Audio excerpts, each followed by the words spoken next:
Gusto nilang i-impeach ang Inday para pwedeng umangat siya. Para pagka nawala ang presidente, siya na ang presidente. Yun yung game plan. No, no, no, no, no. It will not happen. It will not happen. Wise kami. Wise ang taong bayan. Ina nyo. Gagamitin niyo yung pera namin para maupo kayo, mawalang ya kayo? No. Mga kababayan, ito po ang mainit na balita na tila ba itinatago at pilit na hindi binibigyang pansin ng mga tinaguriang bayarang media. Mga isyong mas pinipiling hindi ibalita o talakayin. Tila mga independent vloggers na lamang ang tunay na naglalakas loob maghatid ng buong katotohanan sa sambayanang Pilipino. Nagbibigay linaw, nagsusuri, at walang takot na inilalantad ang mga bagay na dapat malaman ng taong bayan. Ito ang mga balitang hindi dapat ipagwalang bahala, mga kaganapang dapat malaman ng bawat Pilipino, anuman ang antas sa buhay, mga opinyon at kuro-kuro ng karaniwang mamamayan na may saysay at dapat bigyang halaga. Kaya't narito ang buong detalye ng balita, isang pagbubunyag ng katotohanan na kayo mismo ang dapat humusga. Diyan na lahat, magsama. Congress, Senate, Malacanang, diyan na rin. Kasi yung Malacanang Palace, wala yan. Tourist attraction na lang yan. Tourist attraction. Yung Congress, hukay. Crocodile Farm. I really love it. I really love the concept that it's a crocodile farm. Tourist attraction. Where you have all this dine-in, dine-in restaurants. O kaya mga whatever na andoon. Mga, ang tawag doon, yung bentahan ba na mga crocodile goodies. Yung manika, yung stop toy na crocodile, no? Tambi! Tambi! Mga sapatos na balat ng crocodile. Duano! O, di ba? Mga abusado kayo, tas kayo pa yung galit. Hayop kayo. Hindi kayo marunong rumispeto sa taong bayan. AFP, PNP, mahati kayo. Kaya you better stand with the people to prevent a bloodshed. No? Because the people are ready for such bloodshed just to change the country. We will make sure we will change the country for the better. Hindi kami papayag na kung sino-sino lang basta-basta uupo. It has to be the people's mandate, constitutional succession. Huwag kayong mag-aspire. Tumakbo kayo kung gusto nyo. Tumakbo kayo. Ayusin namin ang COMELEC. Ayusin namin ang electoral reforms. Pero tumakbo kayo ng maayos. Hindi yung you will grab power all of a sudden because there is a vacuum. Naku mo lang niya kayo. Kalaban nyo kami.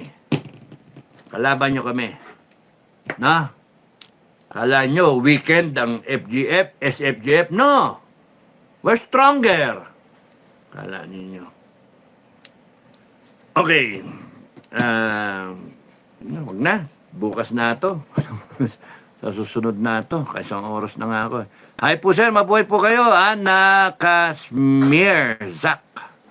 Thank you. Jerwin San Mateo said, hi Armando Alcabasa, Sir Dado, magandang gabi. Becky, SGF Taiwan, love you, love you.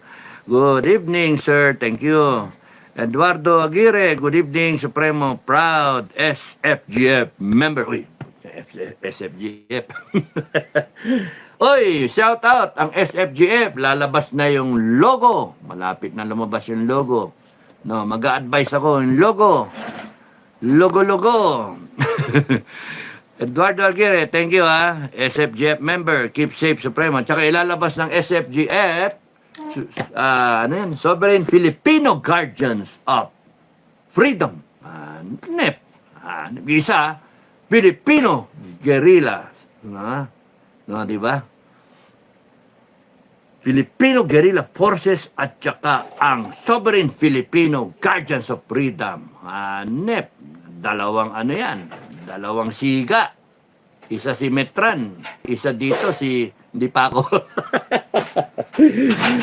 Ayoko pa meron pa akong medical procedure. Operahan pa nga ako, mag-open heart surgery siguro ko Pagka nabuhay ako, pwede, di ba? Advisor lang ako dito So, we're trying to make it a good organization, responsive to the Filipino people. Yan. Hintayin nyo, abangan ninyo yung channel ng SFGF. Hintayin nyo. I will be vlogging about SFGF. I will be starting mga May, no, first week of May, na I will inform you kung ano yung nangyayari dito sa SFGF. Yung ganun ba? And then, you will see now and then kung ano yung improvements sa SFGF. Okay? So, thank you dun sa mga nag-invite sa akin na maging advisor, chairman ng SFGF. Thank you. At malalaman natin, bibigyan ko kayo. Kung ako kaya kong mag-isip para sa bansa natin ng 365 days of transition, siguro naman kaya kong mag-isip ng 365 days for SFGF. How to, yung great leap forward ng SFGF. So, yung mga gustong sumali kayo.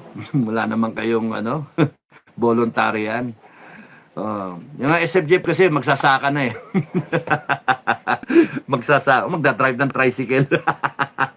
Joke. Malaman natin.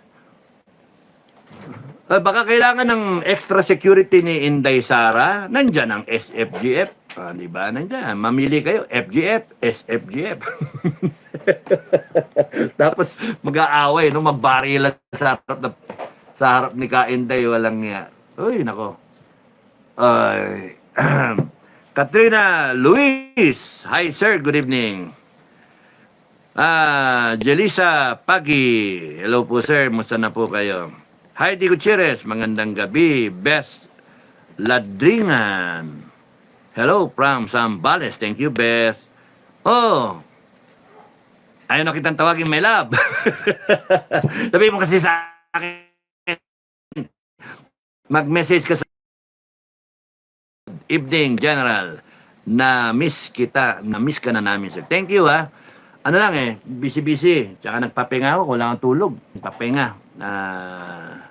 Naglalaba, ganon, house chore, tapos nagpapahinga, kailangan ko mag-normalize yung BP ko masyadong mababa BP ko hindi ako supposed to be, schedule ko 24-25, no? 26, ganon, yun yung window ko, 24-25, 26, para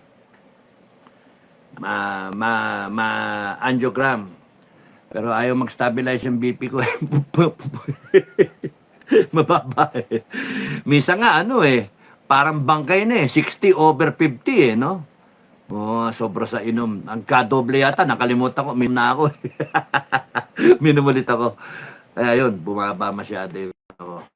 Maganda pa hindi na ako minum nagiging 18/78. This is normal, no? Mas maganda pa yun.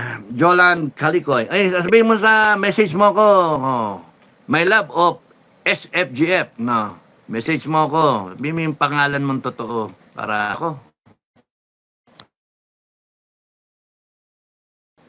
Ayan, yan ulit. Nakala ko wala na. Sel Anenias. Good evening po, Sir Dado, from Laguna. Kamusta sa mga taga? Beatrice Prudente, hello po. Bobby Obtuhan, magandang gabi, may love ng SFGF. Josephine Gonzaga, good evening po, Sir Dado, shout out watching from Saudi Arabia. Kamusta sa mga taga Saudi Arabia? Si Josephine Gonzaga, taga Saudi Arabia. Moderator ka na. Thank you, Josephine. Amski, gandang gabi po, Sir, watching from Singapore. Thank you, Amski. Kamusta mga taga-Singapore? Gusto namin gayahin na Singapore. Diba? Ang ganda-ganda Singapore. Ang lit-lit lang, pero yaman-yaman ng mga dyan. Dapat ganyan ang Pilipinas. No? Dapat lahat ng ginto natin talagang, lahat ng resources natin, pakinabangan ng Pilipino. And every resource should benefit every Filipino citizen. Nandito yun. No? Nandyan yun. Every resource. No? merong malaking portion pupunta dun sa kung saan galing. Yung minihan ng ginto, copper, etc., coal, lahat ng mines, rare earth materials, no? Elements. So, doon pupunta malaki. Pero, pagka, parang ano ba, 75-25 muna, 75 para sa local, 25 sa federal, and then 74, 26, ganon. In a span of 10 years, bumaba na, 65, 35 na, di ba? Sa federal yung 35, 65 ano. Hinahabol lang natin yung ang laki na nawala na dito eh. Pero ang tatargetin natin is kung ma-approve yan ng ano ng Revolutionary Council, 50-50. 50 dun sa local, 50 dun sa federal. Or pagka nanalo yung 80-20 straight, di ganun na manalo. Botohan lang naman yun eh. So I will talk about how to form the Revolutionary Council, etc., ano yung rules ng Revolutionary Council. Wala nag-iisip kasi. Or baka may nag-iisip, tahimik lang, ayaw i-share. Pero sa tingin ko, wala nag-iisip. Tingin ko. Kasi so busy yung tao, grabbing power. Hanggang dun lang. Busy yung tao, people power. Pero hanggang dun lang. Dapat tinatanong ninyo, Madam Inday, paano kung bigla ikaw na? Kaya kung hindi ka makapaghanda, sayang yung araw, tatakbo yung metro. Whereas dapat dyan, everyday, tumatakbo, meron ka nagagawa na accomplishment.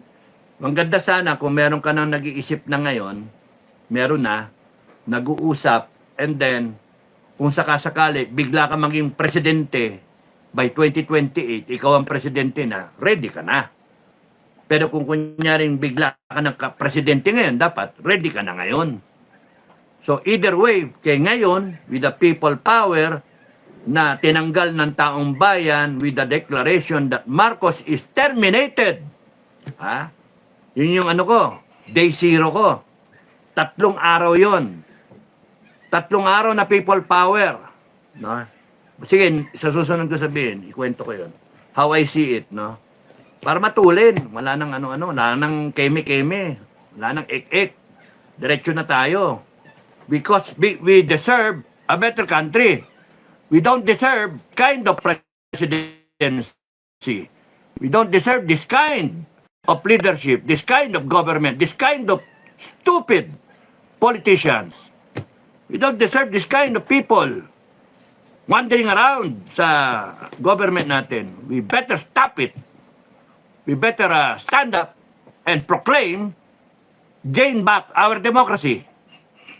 We better implement our constitution of the people, by the people, and for the people, that this people has violated sincerely and brazenly, continuing to violate it every day. Kinurap lahat eh. PNP corrupted eh. AFP corrupted eh. Putrag, sinaasahan mong AFP, nasa na? Apolitical. Follow the chain of command. Uphold the Constitution. Nakakaya. Kaya yung mga junior, yung mga nasilalim, gusto na magrebelde. Hintayin niyo yung taong bayan. Lumabas ang taong bayan ng armado. Lumabas din kayo. Kampihan nyo. Sumanib kayo sa taong bayan. Tapos to eh. Kaya tayo naghihirap kasi naghihintayan lahat eh.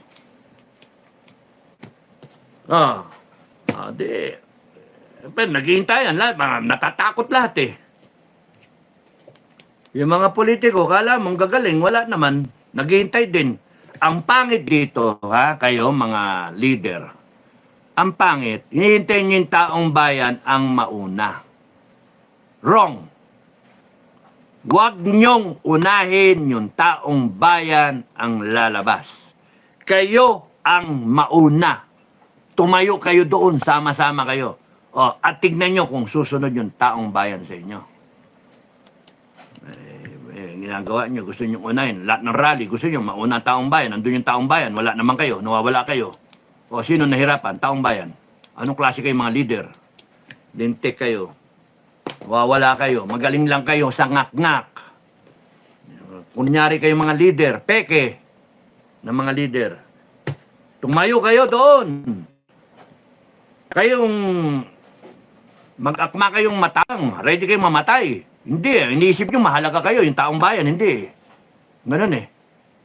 Pagka nakita mo yung sa EDSA Shrine, doon natutulog yung tao, Mario Joseph. Kayo, natulog ba kayo ron? Mga politiko. Nakakahiya eh. Gusto nyo yung tao, mag-rally na mag-rally. Oh. Gusto nyo sila magbago. Paano magbabago yan? There's no leadership. Okay. Kaya tumayo kayo mga nag-aspire, kayo mga gusto mag-senador, tumayo kayo. Kayo gusto mag-congress, tumayo kayo. Sama-sama kayo. Hello? Hello, pare ko. Ha?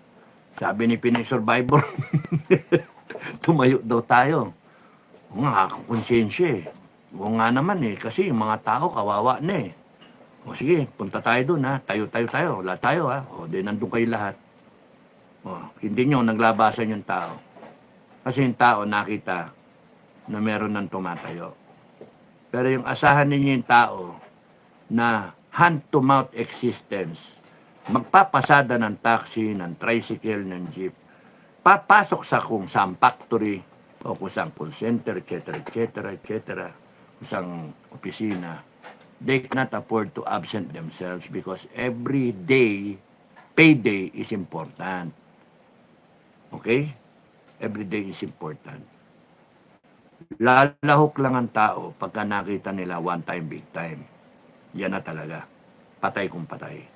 Tatapusin na. Ang daming dumang rally pero wala nangyari. Sinayang nyo lang. Ang pagod ng tao. Kaya ako, ayoko na mag-rally. Pinasabi ko, ayoko na mag-rally. Stress. Salita ka, mga tao, yay. And then what? Wala. Kahit anong salita,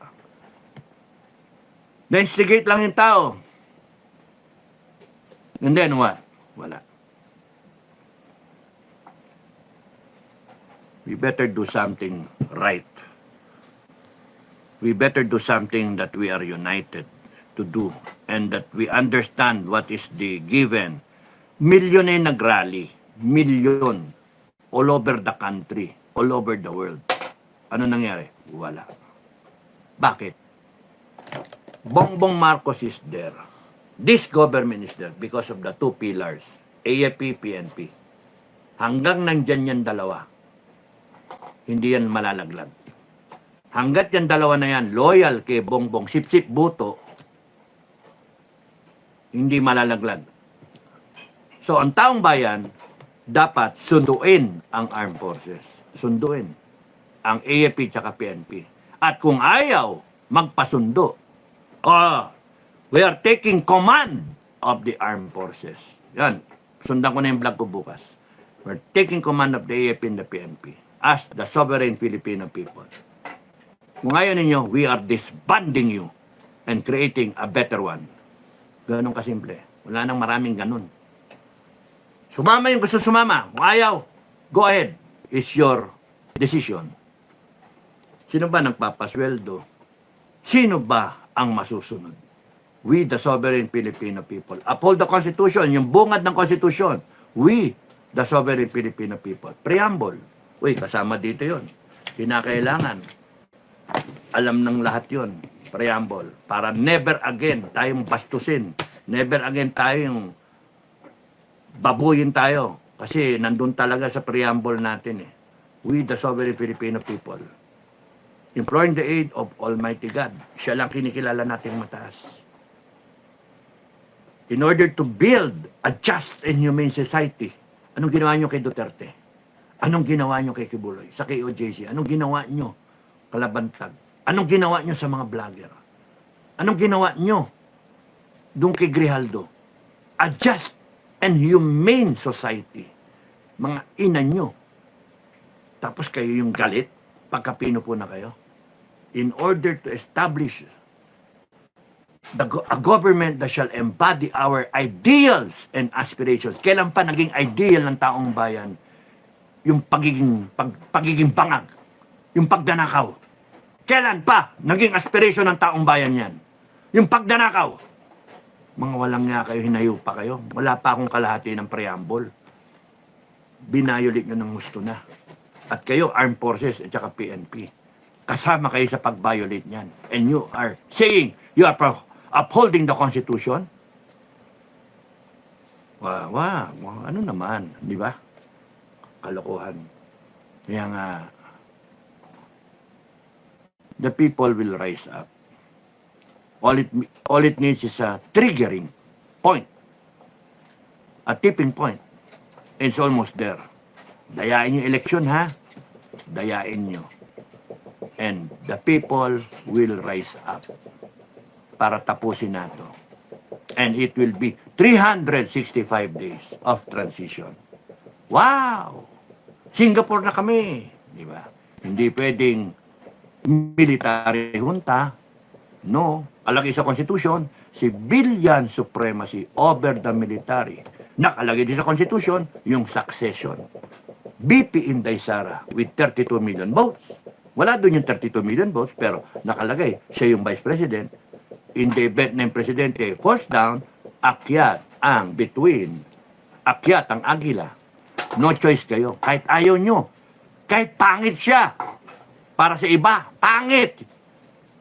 Oh, para sabihin yung pangit na pangit na pangit. Oh, wala kayong magawa. Siya yung Vice Presidente. Kung yan, si Leni Robredo, may magawa kayo? Wala. Kung yan, si Tulfo, wala kayong magawa. Siya ang Vice President. Kung kunyari yung Vice President, si Paduano, si Abante, si Tulfo, o kaya si Tamba, may magawa kayo? Wala. We will install Tamba because he's the Vice President. Pero kaya anong ginagawa niya? Gusto nilang i-impeach ang Inday para pwedeng umangat siya. Para pagka nawala ang presidente, siya na ang presidente. Yun yung game plan. No. It will not happen. It will not happen. Wise kami. Wise ang taong bayan. Ina nyo. Gagamitin niyo yung pera namin para maupo kayo, mawalang niya kayo? No. You will have a people's revolution in your hands. Kitang-kita, nakikita. Kayo, tanga kayo masyado, mga bopol kayo, hindi kayo nagsisurvey, hindi kayo kumakausap, masyado kayo nandiyan busy sa palasyo nyo, dyan sa inyong mga hari-harian, little kingdom ninyo, hindi nyo nakikita. Ang nakapaligid kasi nyo, panay mga sip-sip. Pero ito, mga tao na mga common na tao, galit na galit sila. At yun nga mga kababayan, anong masasabi niyo sa balitang ito? Maaring ihayag ang inyong opinyon at kuro-kuro sa comment section sa ibaba. Huwag din kalimutang mag-like, mag-subscribe at mag-share sa bidyong ito. Maraming salamat sa panonood.